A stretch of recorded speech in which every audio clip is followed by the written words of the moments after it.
We have a wonderful evening's entertainment lined up for you. 23.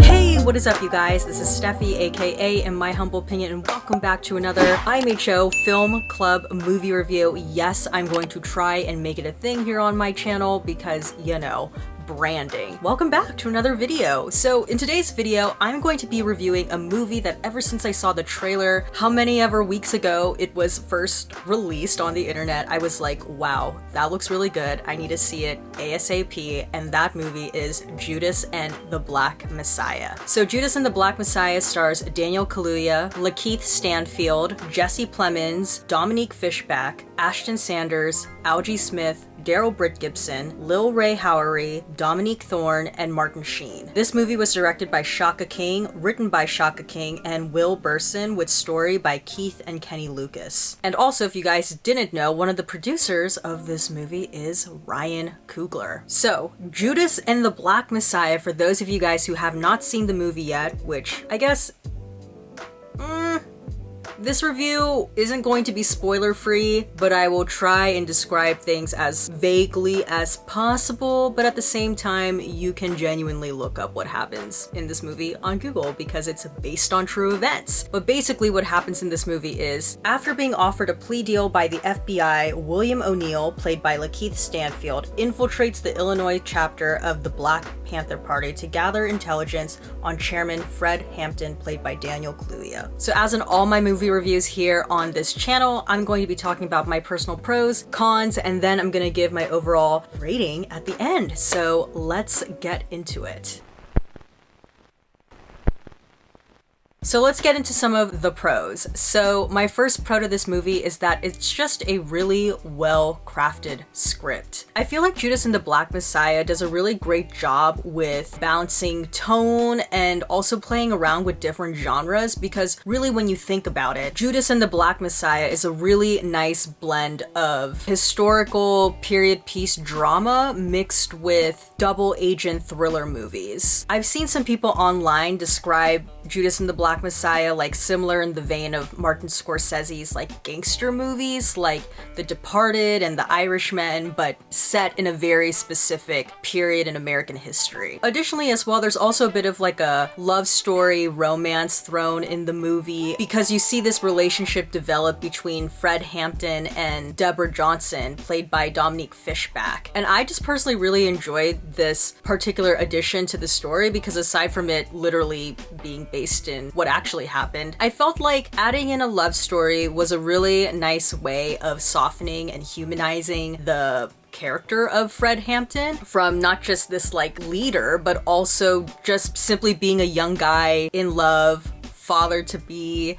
and that in turn sort of like raised the emotional stakes of what inevitably was going to happen at the end. Additionally, I felt like script-wise, Judas and the Black Messiah did a really great job at building different points of tension throughout the movie. So aside from like the overarching pending betrayal that the film is ultimately building towards, you have different situations that like literally leave you on the edge of your seat. Like for example, there's the scenes where Bill's cover may potentially be blown. And then you also have scenes where the Black Panther Party has literal run-ins and face-offs with the police. And then even the moments too where they would show the FBI agent, played by Jesse Plemons, sitting in the office with his superiors. There was sort of like a, you never really knew where he stood with his boss situation that, again, just really made you feel like you were like holding your breath while you were watching the movie. I feel like by having those different points of tension sort of throughout the movie, it really helped pacing wise, especially since this is a pretty lengthy film. My second pro to this movie, of course, I have to say, are the performances. So this is sort of tied in with the script as well, because there are quite a number of characters that you're following throughout, and I feel like despite that, the script did a really great job with making each of the side characters feel relatively well developed enough for you to be emotionally invested in what happens to them. My personal favorite side character was Jake Winters, who is played by Algie Smith. I thought what happened to his character is just so devastating in the movie because he plays this like really nice guy who, after he learns that something awful happened to his friend, he just like is desperate for answers, and then, you know.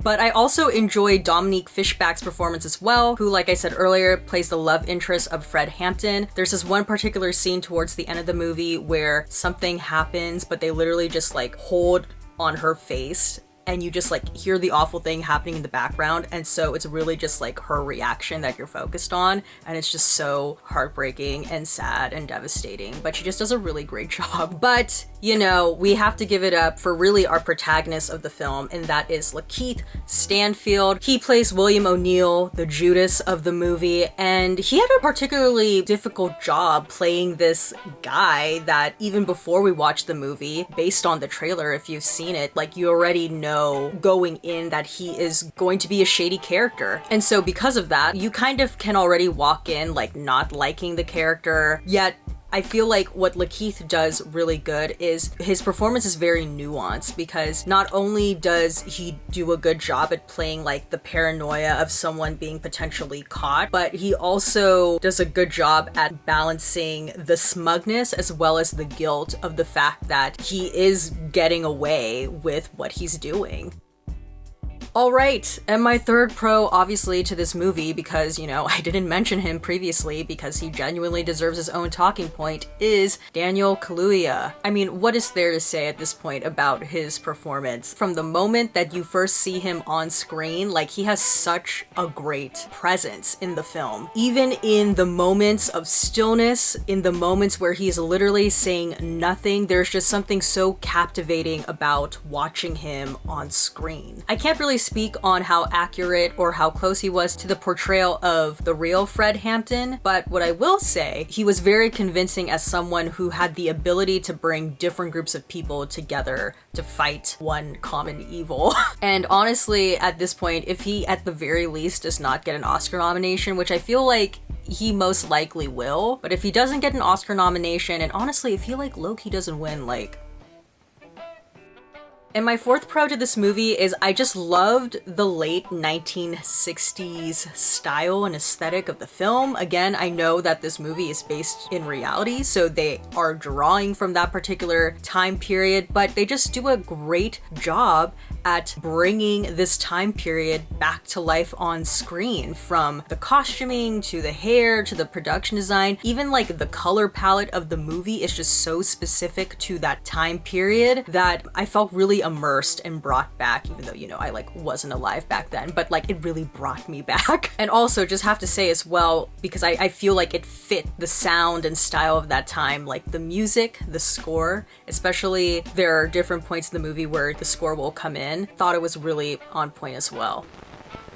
Alright, my fifth and obvious pro to this movie is that I honestly learned so much while watching this movie. I will be completely honest and admit that I really did not know that much about this story based off of my personal education here in America. The Black Panther Party was definitely brought up, but it was probably maybe like a page or two, or maybe like a very small section of a larger chapter, and we really just did not spend as much time as these stories deserved, as these people deserved. Like, I really wasn't aware of how obsessed the FBI was in general with trying to hunt down these Black civil rights leaders, and I also additionally was not aware of how intense it was to be part of the Black Panther Party, like especially in terms of discipline. There was the scene where Lakeith Stanfield was acting out and then he was forced to do push-ups. Like, I had no idea it was that intense. So it was very eye-opening to me, but I feel like there will be some naysayers in terms of feeling a bit uncomfortable with the fact that the story is being commercialized in some way for the masses. But at the very least, I will say I think it is a big statement for a major movie studio like Warner Brothers to be making a movie about this particular story about Fred Hampton. And